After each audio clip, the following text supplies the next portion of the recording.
Hello, and welcome to today's workshop. Today, we're going to be talking about curb appeal. My name is Richard Corliss, and beside me is Robin Riegel. Let's get right into it. So, what exactly is curb appeal? Basically, curb appeal is how your home and property look from the street, right? And how it can be affected in the different areas of your house. Today, we're going to be discussing quite a few of those areas. Now, Robin, how about you take our customers through a little bit of an overview of today's workshop? I would love to. So there's a lot of things you want to look at when you're talking about curb appeal. First and foremost, your front door. That's the first thing people are going to see when they come up to your house. True. Right? We're going to take a look at your garage doors. That's a really big piece of real estate there on the front of your house. So how they look makes a big difference. Yeah. We're going to take a look at some windows, what you might be able to do to update them. And we're going to check out some exterior painting techniques and what you need to know. We're going to look at some landscaping. And finally, we're going to look at those little finishing touches that really make your home personal. The details. It's all about the details, right? Yep. So it's already defined what curb appeal is. So let's talk about why it's important. Number one thing, it can increase the property value of your house. And it can also improve the look of the neighborhood. Good news. Curb appeal, it can be obtained from almost any budget, small or large. From small things like planting flowers or updating house numbers, simple as house numbers. Or we can go to big things like replacing your garage doors or replacing your front entry door, which is the gateway to your house. All right, let's start off with looking at the front entry. Now, your front door is really easy to refresh, okay? You can give it a fresh coat of paint or reseal it. Just remember, if you're going to go ahead and repaint or reseal, you got to get all those edges, that top edge and bottom edge. A lot of people forget about the bottom edge of the door, right? Another way you can kind of just refresh your front door is maybe change the style or the color of your hardware. Right? Go to something like a matte black or maybe change it from a brass to a chrome. And that could change the entire look of the front entry of your home. Nice. Right? I like that. So now, if a refresh is not enough, you can also consider replacing your door. When you're going to replace your door, the first thing you need to do is, if you have one, check with your HOA. Some of them have specifics on doors. There is a lot of styles out there for everyone, believe me on that. You really want to look into a pre-hung style of door, which it's already framed out. It's got that frame attached to it. So you pretty much eliminate an extra step. Yeah. Now, they are easier to install, but the really important thing is when you're going to replace this door, this pre-hung door, the measurements need to be exact. Right. Okay? Now let's talk about materials. Wood. It's heavy. It's debt resistant, but requires a bit of maintenance, right? Every year, every 2 or 3 years, you're going to probably have to sand it down, paint it, and reseal it again. The good thing is you can actually change different colors while it's being wood, right? So you got that flexibility with it. Fiberglass. It's durable, it's weather resistant, it's energy efficient, and you can actually get some fiberglass doors that look like wood grain. Yeah. Both worlds right there, right? Yep. Steel. It's strong. It's safe. Pretty much low maintenance, but steel can dent in case of an accident, right? Right. Iron. It's beautiful. It's also safe. At the same time, it allows extra light to enter your house.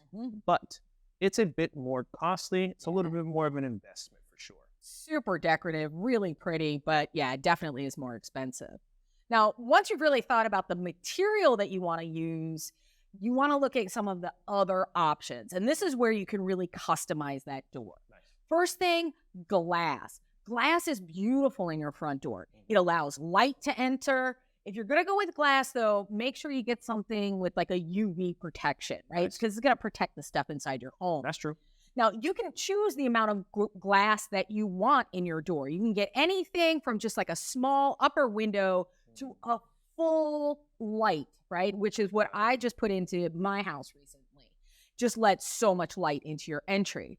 Now, the problem with glass, though, is the more glass you have, definitely the more light, but it can be a little less secure. Sure. That's why a lot of people like those iron doors, because the iron is usually overlaid over glass. And it's strong. And it's strong. Yeah. So you can get all of that light and that look, but you still have some more security. But if you are going to go with just regular glass, might be a little less secure. So it's something to consider. Now, the other thing you can consider are what they call side lights. And those are the lights on either side of your door. You can get one or two. But another thing that a lot of people consider, and this is something that I just did recently in my home, I had a regular standard entry door with two side lights. Okay. I actually replaced it with a double door. Took out the side lights altogether, and now I have a double doored entry with full lights in the door. So it lets a lot of light into the front of the house. Made a huge difference on the total look of the house. I like that. Now, with that glass as well, you can get different styles. So the style can match your house, whether it's like a colonial or a craftsman. You can get decorative glass that kind of, mimics the look of your house or ties into the look of your house. You can also get them frosted. Yes, you can get them frosted for a little more security. Decorative, beveling also obscures the view as well. Nice. So that's a great feature. I like that. Now, if you're still looking for some of that light, but you're not really comfortable of having all that glass in your door, you can look into a transom. And a transom is that light that goes above your door, right? The glass. So the glass, right? Yes. The glass that goes above your door. So that kind of lets in that extra light, Yes. but it's more secure because it's high and it's narrow. So it's not as easy to break or, gain access to the entrance of your home. It can also make that entrance look a lot bigger, like more grand looking, especially if you have the transom and the side lights. It makes your entrance look very, very grand and appealing. If you are going to go ahead and replace your door, just be aware, most of the time, your hardware is not included. The hardware is going to have to be purchased separately. So think about the style and the look that you want in that hardware. Tons of colors, tons of styles. Again, anything to fit the look of the front of the house. But this is also a great time to start thinking about a smart lock, right? Something that you can program, that you can open remotely. Or, you can even give individual people their own code. So I remember when I had kids, when my kids were younger, lose their keys all the time, right? When they had to come home, like when they were in middle school. If they have their own code that they can remember that's just theirs, makes it a lot easier from them getting in and out of the house. So you don't have to worry about them losing a key. Or if your house is a rental house. Yeah. You can change the numbers depending on your tenant, or if you have contractors coming in your house, you can also change for a temporary while the code, and after they're done, you can change the code again. You don't have to change your key. You just got to change the code. That's it. Right. But I love this whole glass situation because in my house currently, my front entry or like the hallway that goes towards the door, it's dark. There's no light. It's just the door. So I have to always have a light on or something like that. And I think that's going to come in the near future. Probably a transom or those side lights. I really like that idea. And I love the idea of putting that double door. Yeah. That just makes everything look a lot Huge difference. Now, one of the first and largest things people will see of your house are the garage doors. These can be replaced if they're old or if they're dated.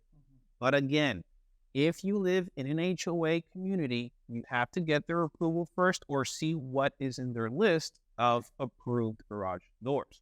Now, you can find a style and color that will complement your home. Let's talk about those styles a bit. You have your classic style.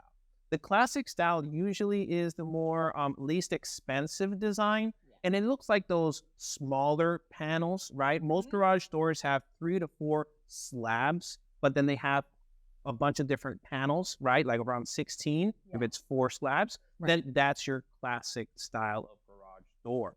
And these classic style garage doors can also have glass if you're interested in that, so you can get more natural light inside of your garage as well. Makes a big difference. Yeah. So you also have a carriage house style garage doors, right? These look like those barn style doors. They're really nice. I like those. Very aesthetic.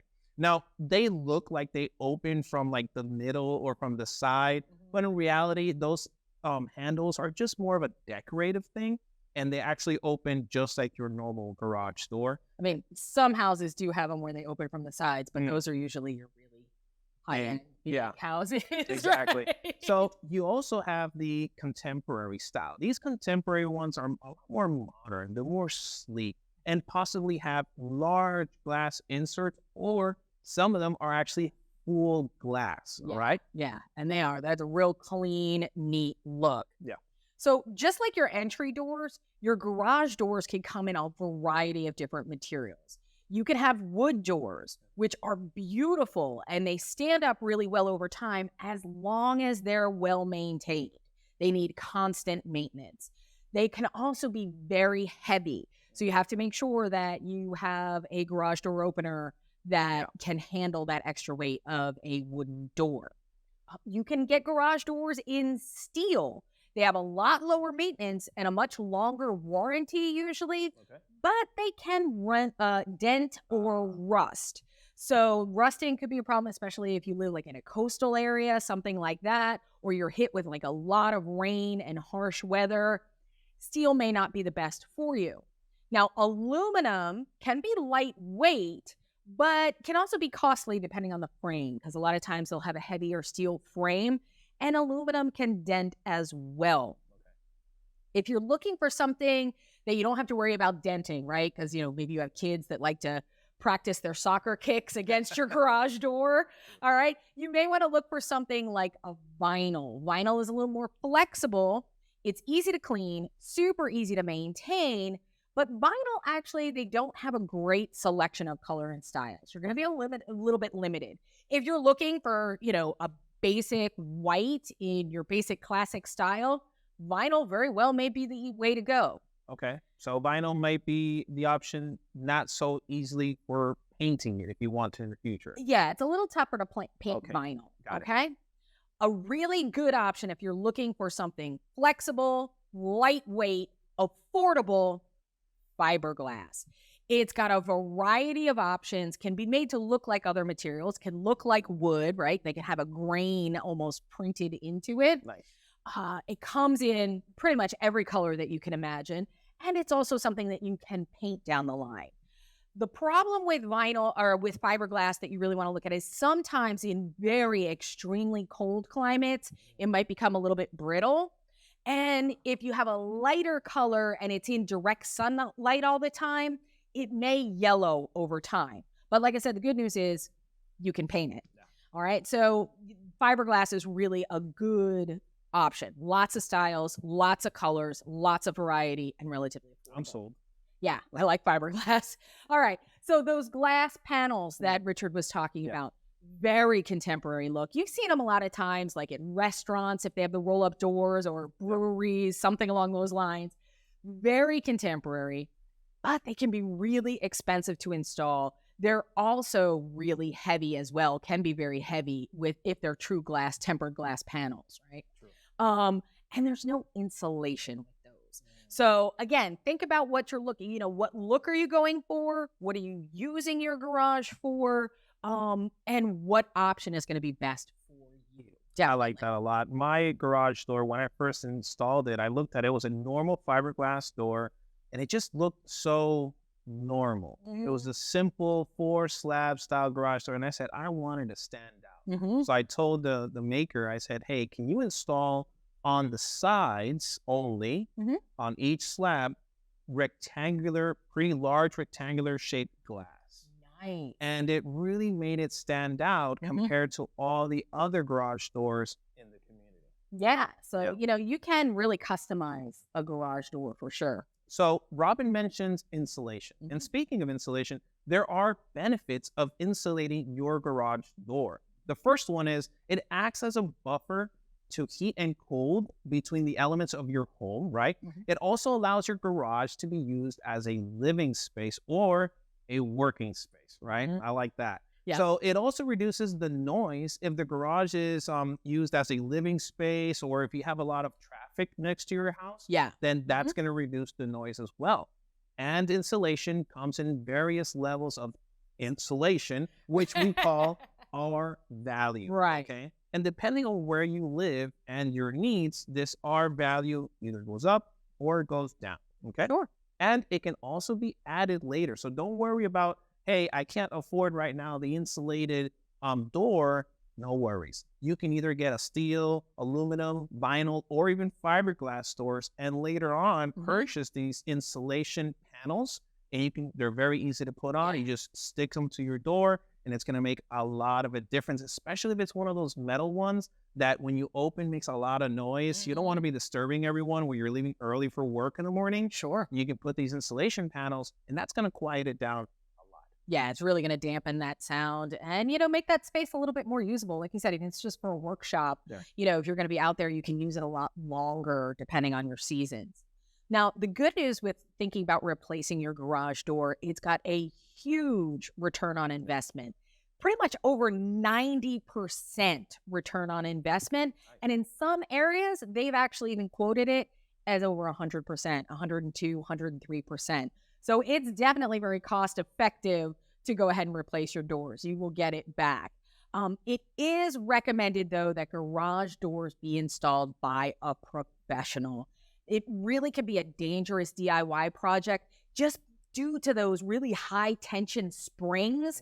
If anything happens while you're trying to pull those springs, it can be very dangerous. You can hurt yourself, and there have been instances where it's been even worse. Okay. Excellent. So that's definitely something you may want to consider a professional.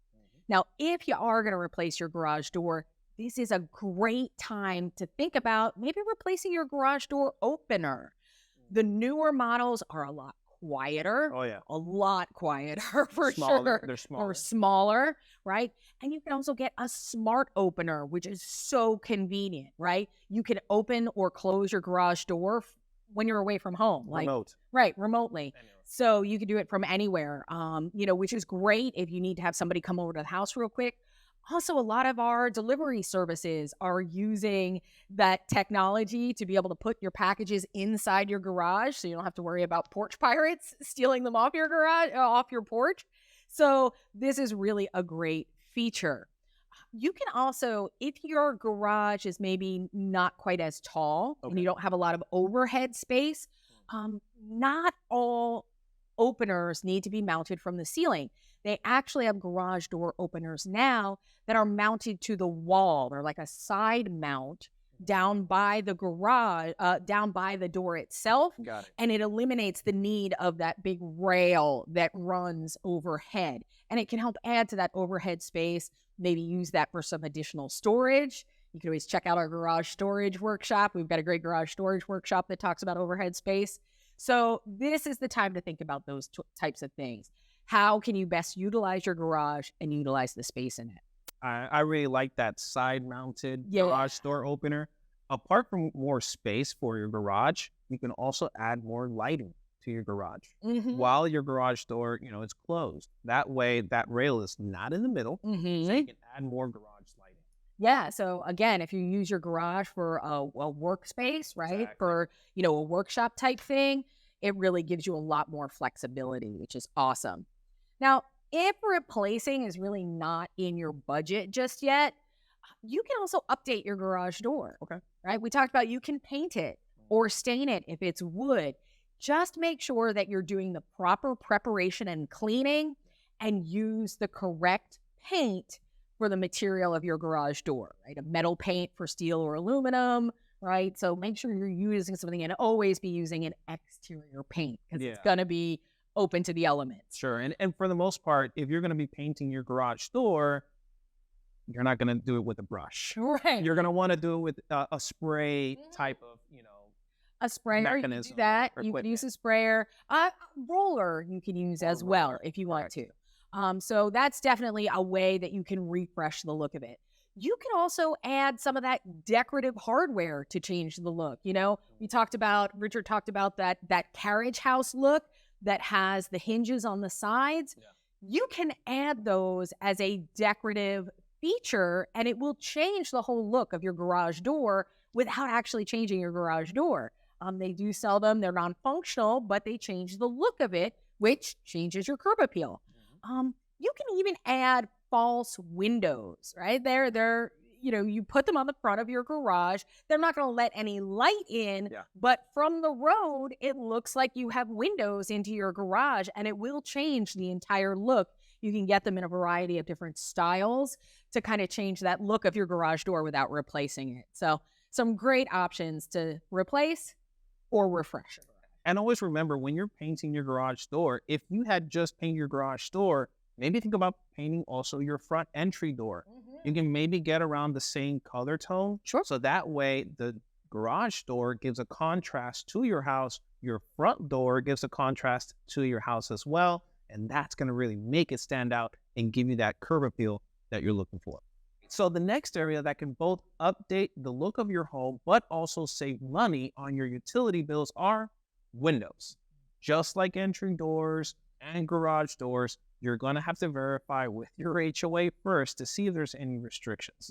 Now, newer windows can save money on utility bills by being more energy efficient. Double or even triple pane glass has insulating properties, and they help on utilities, okay? You can get windows with UV protection. This UV protection will protect the inner furnishings of your house from the damaging sun.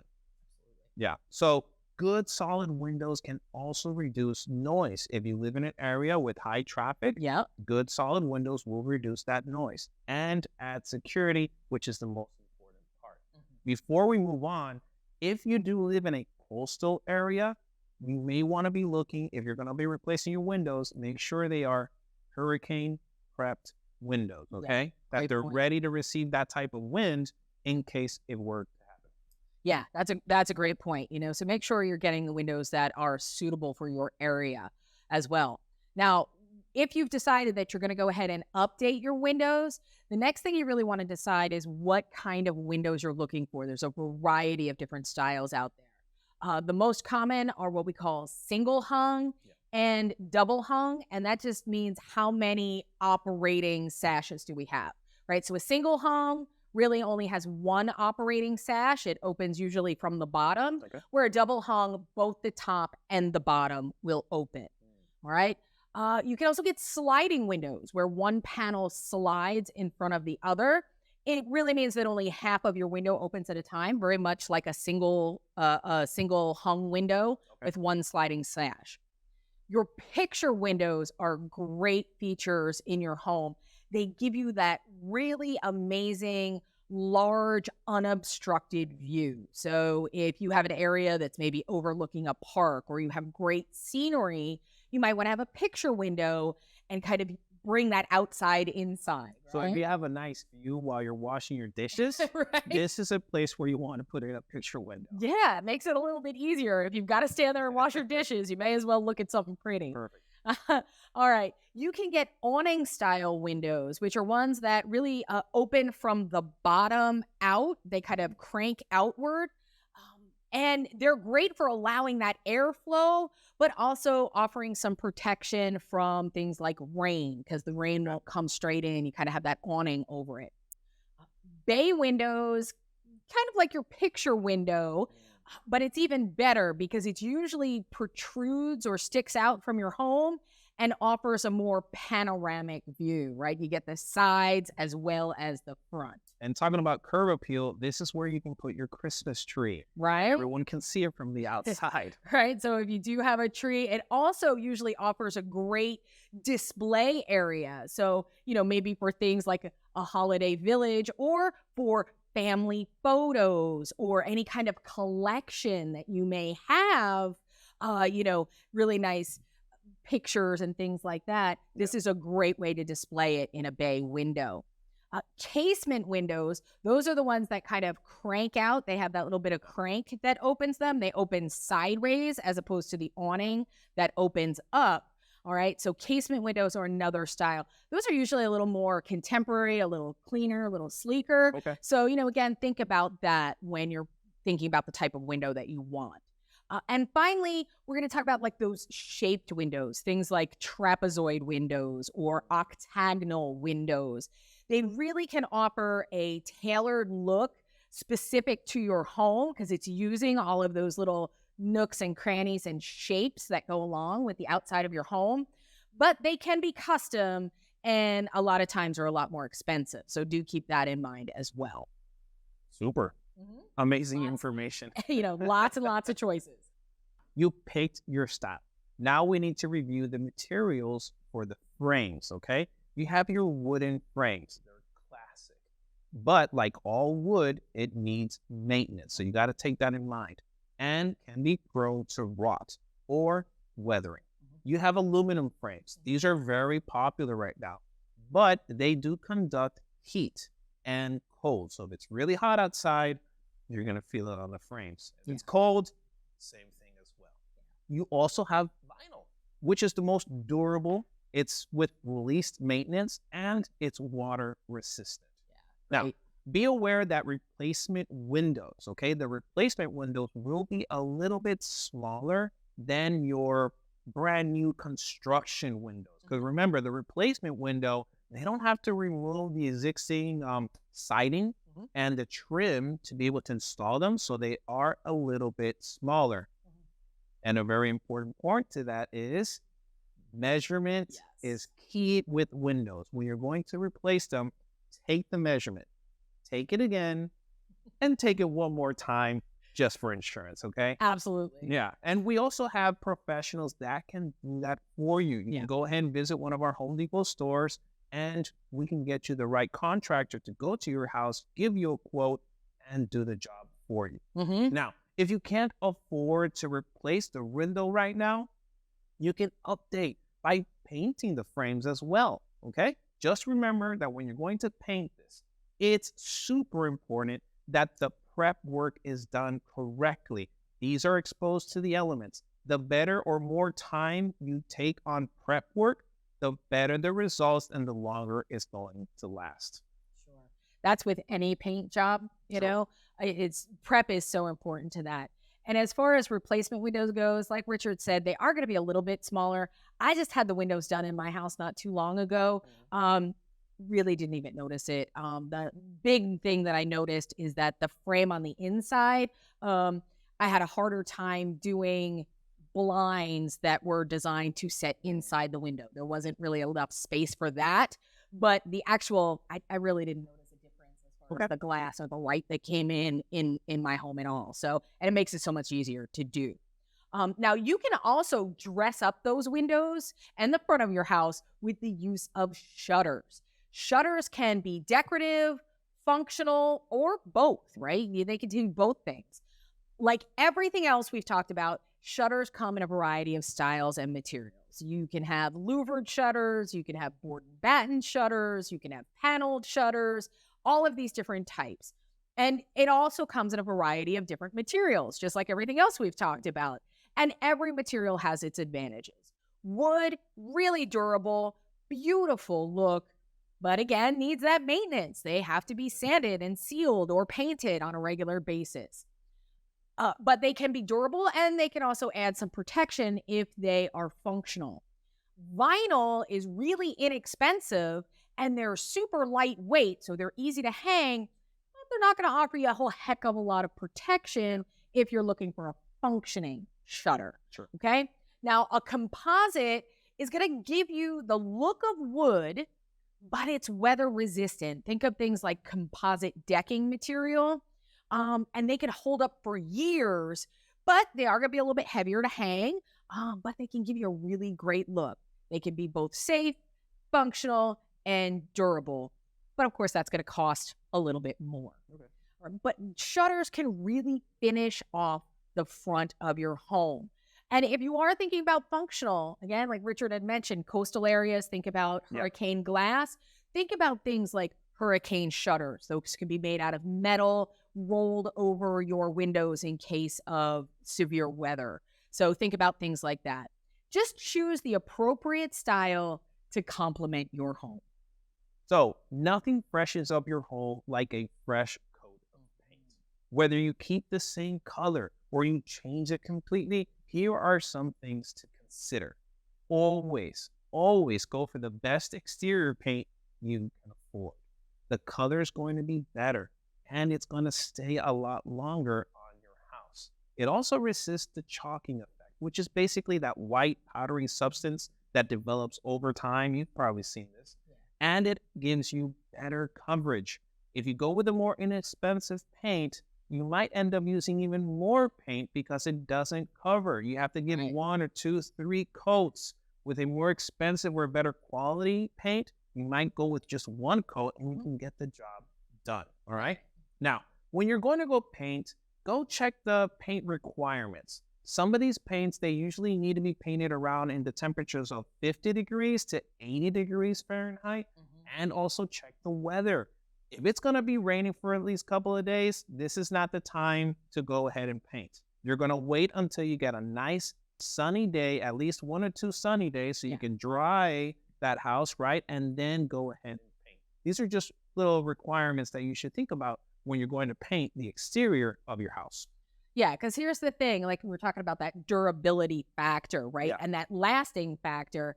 If you're painting it outside of those ranges, or if it rains too quickly after you paint, your paint will be fine, but it may not last as long. So, you want to make sure you're giving it the best opportunity, the best chance to cure properly, dry properly, right? So it's really important to look at all of that.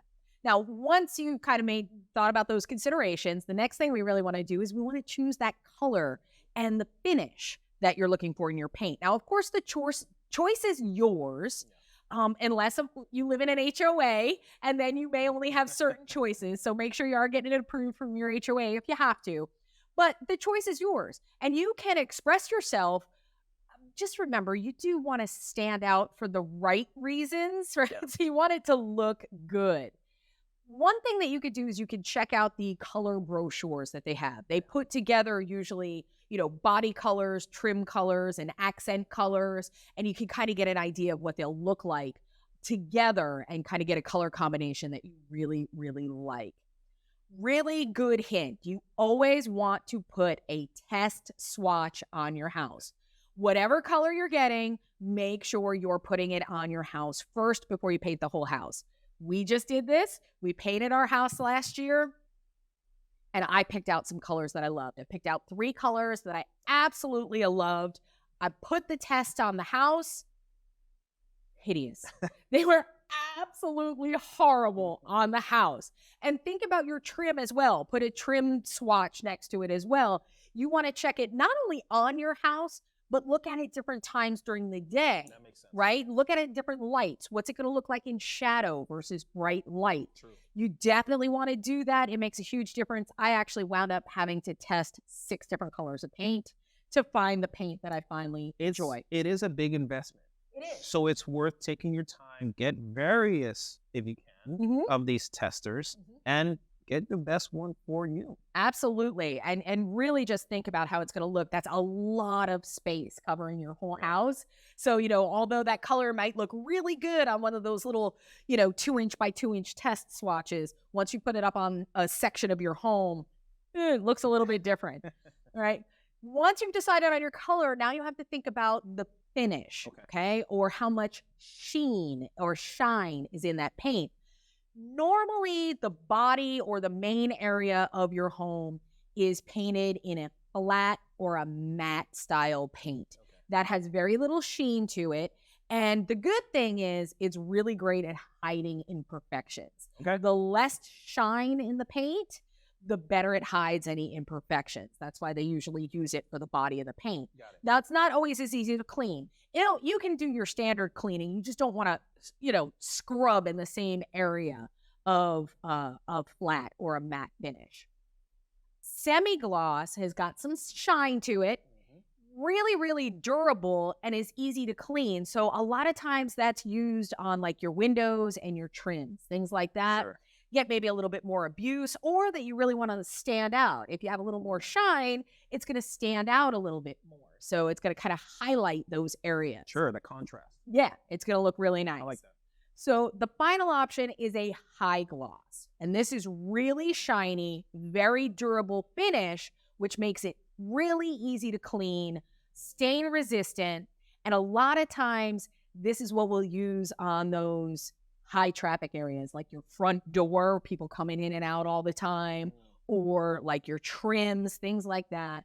That, first of all, you want to pop and really stand out, but also are going to get used a lot and kind of take a little more abuse. So a really high gloss works really nice in those areas. That's what I do in my case. For the door frames, I especially go with the gloss paint because you tend to touch a lot of the door frames when you're coming into the house all the time. You do notice your door frames get a little bit darker than other areas. Yep. If you paint it with a high gloss paint, you can probably use a wet rag and just wipe it off. Yeah. If it's a matte paint, it's probably going to stay there and you're probably going to have to repaint it to get it out. Yeah, that's the thing. The less sheen or the less shine in your paint, the less stain resistant it is, right? The higher shine is going to be far more stain resistant. So definitely think about that in the areas of your home. And not only can it highlight it, can also be a lot easier to keep clean. Perfect. Now, painting your home. This can be a DIY job, but at the same time, it can be done by a professional as well. The most important part here is use the right tools, okay? The sprayer, normally you're going to be using the sprayer for the body of the house, right? Because it's the largest part of your house. These can be rented at our Home Depot stores. Now, also, think about the protection of the surrounding areas around your house where you're going to be painting. When you're spraying, you get a lot of overspray. Yeah. You don't notice it until days later. You see everything's painted or covered in paint. Like, what happened here? Take your time. Put down some prep work. It's going to be easier to clean later when you're done painting. Now, always remember, you want to prep your house by cleaning the house well. And the most important part, let it dry. So if you're going to clean your house, probably that same day, you are not going to paint. Clean it. Let it dry for a good 24 hours. Then you can go ahead and start painting. Yeah. Usually painting is easily a 2 to 3 day project, right? A day to clean and prep, let it dry, a day, maybe 2 to paint, and then maybe a day for trim and accessories and final cleanup. So it does take a while to paint a house. And the reason why we tell this so much is because you want the best results. Can you do this all in one day? Sure. But I can almost guarantee you, you're not going to get the results you are looking for. And of course, you've already spent the money. So these are really important parts to think about. Now, when you have specialty items like masonry, stucco, concrete, vinyl, or metal, these use specific type of paints. You can't just use one type of paint for every material you have in your house. So verify, make a plan first. See everything you're going to paint. What type of material is this? This is the paint I'm going to use for that. What type of material is that? That's the paint I'm going to use for that, okay? Plan it out. Make it as organized as you can. Talking about different types of paint, let's talk about oil versus water-based paint. Yeah. Okay, so oil paint is, it's hard. It's hard. It's very durable paint, right? We all know this. It is more difficult to clean up on tools. Yes. Take into consideration that, and it also gives off a bit more of a odor. Yes. Okay. Now, and if it's not properly sealed, oil-based paint will crack. So we're seeing the differences here, right? Now let's talk about water-based paint. These have come a long way. They're a lot more durable nowadays. They're a lot easier to clean up as well, and they have low VOCs, which equals to less odor, okay? Right. And they're better for expansion and contraction for the elements, right? Depending on where you live. If you have a steady temperature throughout the year, you're good to go. But if it fluctuates throughout the year, you're probably going to want to look into more water-based paints, okay? Now, to maintain a new paint job, it's important that on a yearly basis, you clean the exterior of your house. Get rid of the dirt, get rid of the leaves. At least once a year, this will help it maintain that paint. And if you do grow mold or fungus on the sides of the house, which usually happens where there's more shadows in the house during the day, this is where you're going to get more of that effect. be sure to clean that also on an annual basis so you maintain this big investment that you just did. Now, you're probably asking, how long is it going to last? Right? Just like we said, if you go for better quality, you're going to get more out of it, right? Paint can last anywhere from 5 to 10 years, but it's very dependent on the climate, on the siding material, and like we said, on the paint quality that was used. All right. So now you've changed the look of the front of your house by painting it, and that's going to certainly add to your curb appeal. Yep. But another great way that you can add to your curb appeal is through landscaping. It can add beauty and interest to the front of your home. Before you start digging up garden beds or planting trees and bushes, you want to make sure that you get that utility survey first. Know where your electrical lines are, your plumbing lines, your cable. You don't want to dig into any of that and potentially, destroy those utilities going into your house. So be cautious of that. All right. Now, there's some things you want to consider when you're thinking about your landscaping. First of all, think about your plants. Okay. There's two main types. You have your annuals, and those are the ones that need to be planted every single year. Now, the good thing with those annuals, they usually add a lot of color. So if you're looking for a lot of color, you might want to think about your annuals, but they will need to be replanted every year.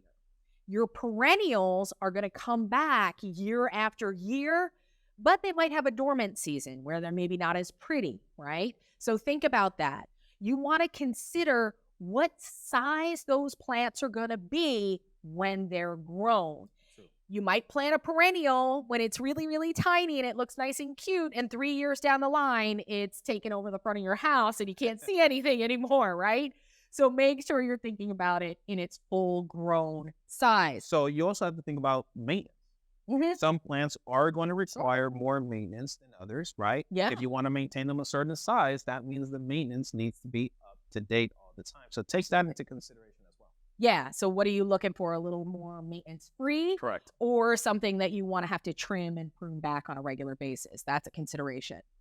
Now, when you're going to plant trees, the one thing that's really important when you're planting trees is thinking about how big they're going to be. Trees get a lot bigger than our shrubs and our plants, right? And you want to make sure the roots from a tree can really cause some damage. Smaller trees, you want to make sure they're at least 15 feet away from your house. Got it. Larger adult mature trees like an oak or something like that, you want to make sure that's probably 30 to 50 feet away from your house. Those tree roots can cause damage to your foundation if they're too close. They can warp your driveways and your walkways and really make it unsafe in those areas. Yes. Those roots can even get into your plumbing if they're too close to your plumbing system and your main drain system. Okay. Cause a lot of damage. So really be cautious of where those roots are going to be and how big that tree is going to get in the long run. Sure. Also, trees. You got to remember, the tree, when you first plant it, it doesn't create a lot of shade. But throughout the years, it's going to create more and more shade. And what's affected by that shade is your grass. So things to consider as well. Absolutely. And any plants, other plants that you may have. If it gets big enough and starts covering another planting area, it may no longer, it'll shade that area. You may not have the sun you need for the plants that you need, right? Now, if those, branches are overhanging your roof, when it's fully grown, that's a great pathway for little critters and insects to get into your roof and find their way into your home. Your gutters, things like that. Yep. Those leaves will find a way into your gutter as well. So it's going to mean more maintenance on your gutters. All things to consider. Yep. The other thing you can really do when you're landscaping is mulch. Mulch is not only decorative because you can get it in a variety of colors, but it's also functional. It keeps those roots cool and moist, all right? So it's going to help those plants grow. Materials to consider when you're looking at a mulch. The most common is probably the wood-based mulches, right? True. Pine bark mulch or things like that. Those are great because they're biodegradable. They add nourishment back to your soil. They come in a variety of colors, but those colors will fade as they get older. And since they are biodegradable, they're going to break down and you're going to have to replace them. So this is something that you're going to have to replenish maybe every year, every couple of years, depending on where you're living. Things like down the south. I know when I moved down here, pine straw. Never heard of pine straw when I was up north. We didn't even know what it was. Really great material, but it breaks down really, really quickly. Needs to be replaced every year. Rubber mulch. I love rubber mulch. Okay. Mm-hmm. It holds onto its color, which is fantastic. And it's made out of recycled materials. It's made out of actually recycled tires. So it's super durable, holds on to its color, keeps moisture in the ground. It is a little more expensive to buy initially, but you don't have to replenish it. Exactly. So, pay up front, pay later by replenishing it. It's up to you. All right. Stone and gravel are really good mulch materials. Again, natural materials, but they don't break down. So you don't have to really replace them very often. They hold on to their color because it's natural colors. The one thing you really want to consider with stone or gravel is, although it will keep the roots cool and moist, they will absorb heat and reflect that heat back up to your plants. So you got to make sure that the plants you choose can tolerate that additional heat. But stone is a fantastic mulch material. In that case, you can also look at colors of the stone. If it's a white stone, you know that it's going to reflect that heat and it's going to help it. If it's a darker colored stone, then it's going to absorb that heat. So considerations for sure. Yeah, definitely things to think about.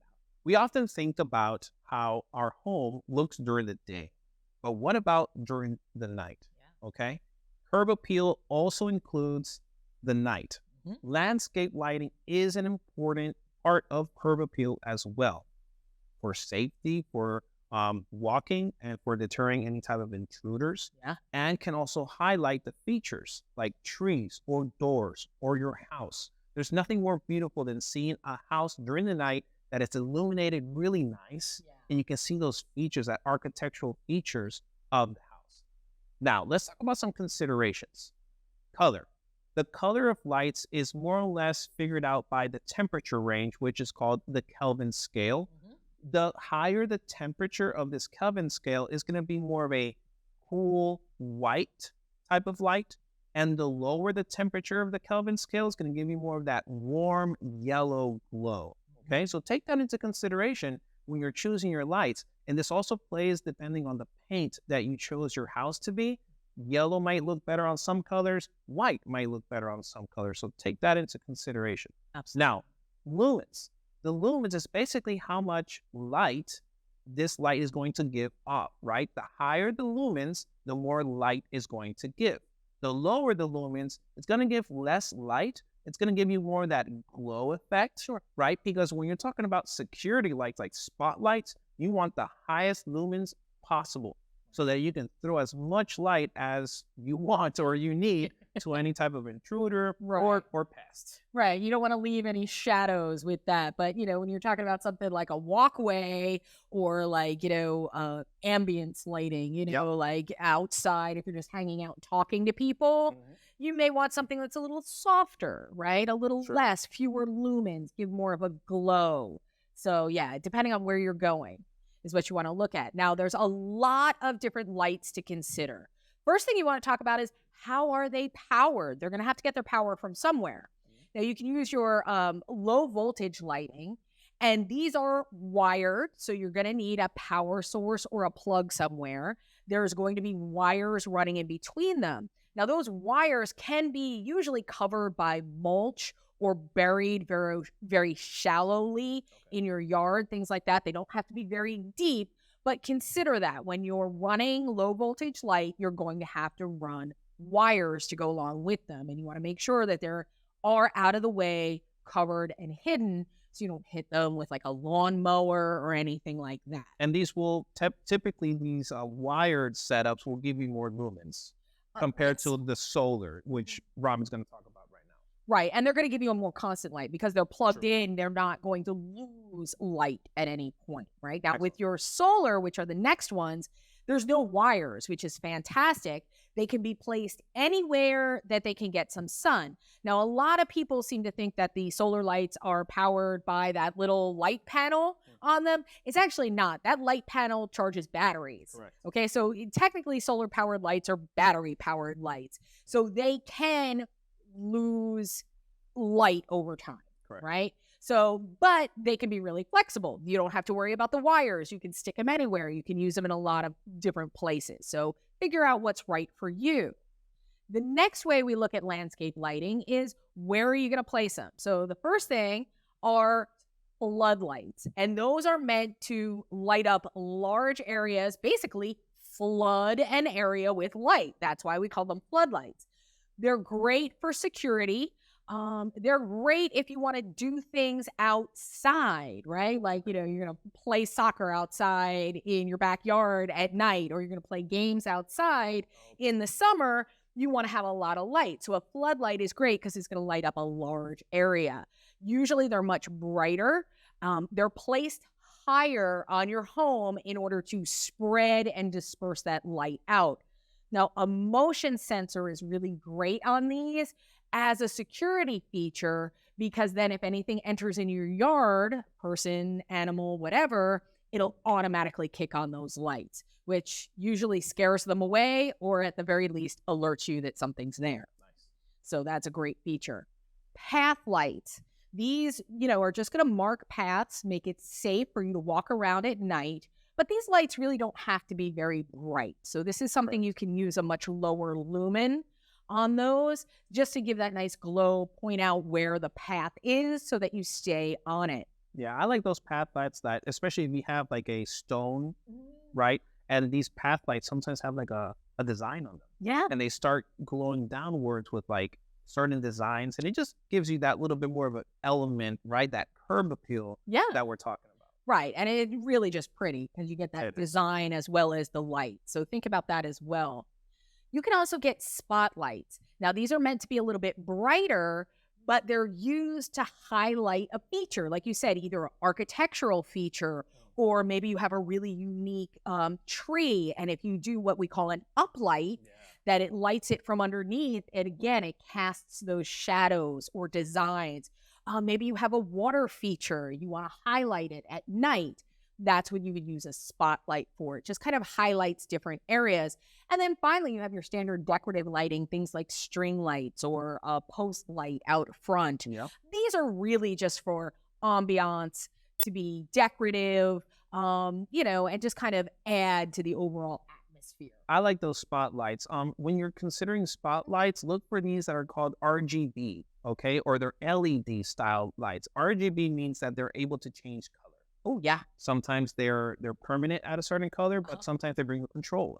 And you can change the color. So it's great. You can have it your normal white or yellow, but you also have colors. So when seasons come around, Halloween, Christmas, et cetera, you can play around with these. Sure. And it just gives you that extra curb appeal that you're looking for. Sure. 4th of July, and light them up red, white, and blue. It'll be great for things like that. Great ideas. Great ideas. So the last thing we want to talk about are those finishing touches, right? The details that make the difference. For instance, the mailbox. You can choose a smaller sized mailbox or a larger sized mailbox. You can change the material. It can be wood, fiberglass, steel. Now, remember, you can also change the style. Maybe you don't want it to look like every other mailbox. But if you do live in an HOA, this needs to be considered. Verify if your HOA is okay with it.